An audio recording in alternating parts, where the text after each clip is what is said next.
Hi there guys, so I'm just today out in the sun doing PT sessions. I've got a little bit of a gap between clients, so I just wanted to let you know, this is a big one, what the best diet for fat loss is.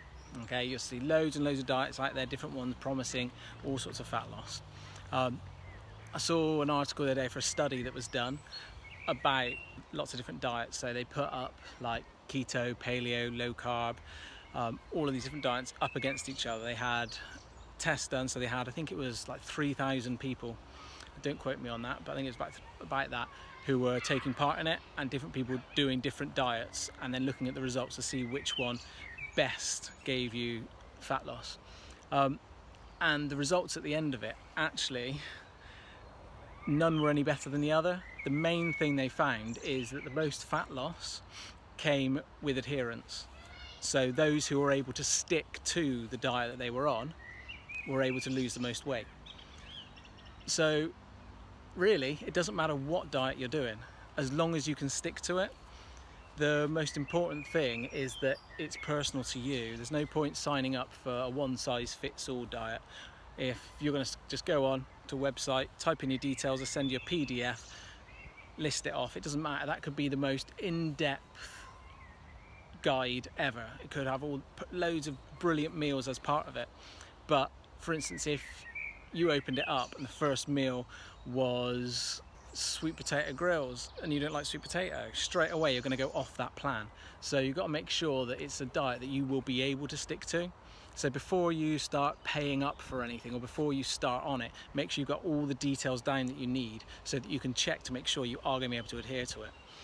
All diets take you the same direction. All they're doing is trying to get your calories down.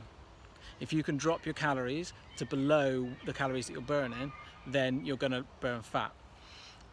For me, I only work on calories. I don't look at what foods are going to be best for you, worst for you. Eat what you like, enjoy your food, but just stay below those calories. If people were telling me what to eat, I wouldn't want that. It's little things like, why would you subcontract out your health? I mean, for mowing your lawn outside, great. You'll get someone in to mow it for you, and that'll be fine. You pay them, they'll do it. But you're never going to learn to mow your lawn by doing that. It's a little bit of a strange analogy for it, but do you know what I mean? If you get what I mean, you're never going to learn to look after your lawn if you're paying someone else to do it. So how are you going to learn to look after your health if all you're doing is paying someone else to tell you what to do? What you want to do is find a diet that's actually going to educate you, that's going to make you stay on it, that's going to keep you going after it finishes. So if it's a 30-day meal plan, after those 30 days you should know how to carry it on into the future and keep going. You get a lot of diets where people will go, oh no, it worked great for me last year, I'm going to sign up again this year. I lost 2 kilograms last year before my holiday, I'm going to do it again now to try and lose those 2 kilograms again. Well, why are they having to sign up again? That's the big thing. So diets, they're not like theme parks. It's not, if people keep going back to it, it must mean it's a great diet. If you're having to go back to it to start it again, it means the diet hasn't worked. So what it should do is educate you so that you can carry it on. So your friend who lost 2 kilograms on this brilliant diet last year, why haven't they been able to keep it going? Why haven't they been able to keep that weight coming off and maintain the weight that's come off? They're having to go back on it. So just keep having a look around, educate yourself on what you're signing up to and what diets there are, and make sure that you'll be able to keep to it. Okay, you've got to be able to adhere to it. You've got to keep the consistency going. If you can consistently be below your calories, then that's brilliant. For me, any diet that doesn't give you how many calories you should be eating isn't educating you. It's asking you to rely on them and keep going back to them.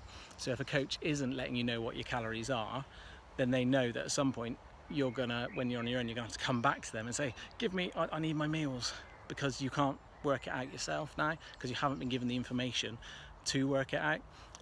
So just be very careful with what you're signing up to and everything. And to be honest, with that study that I mentioned earlier, they found you can eat what you want as long as you're able to adhere to it, as long as you can keep that going, you can sustain it for a long period of time, and that's where you'll notice the weight coming off.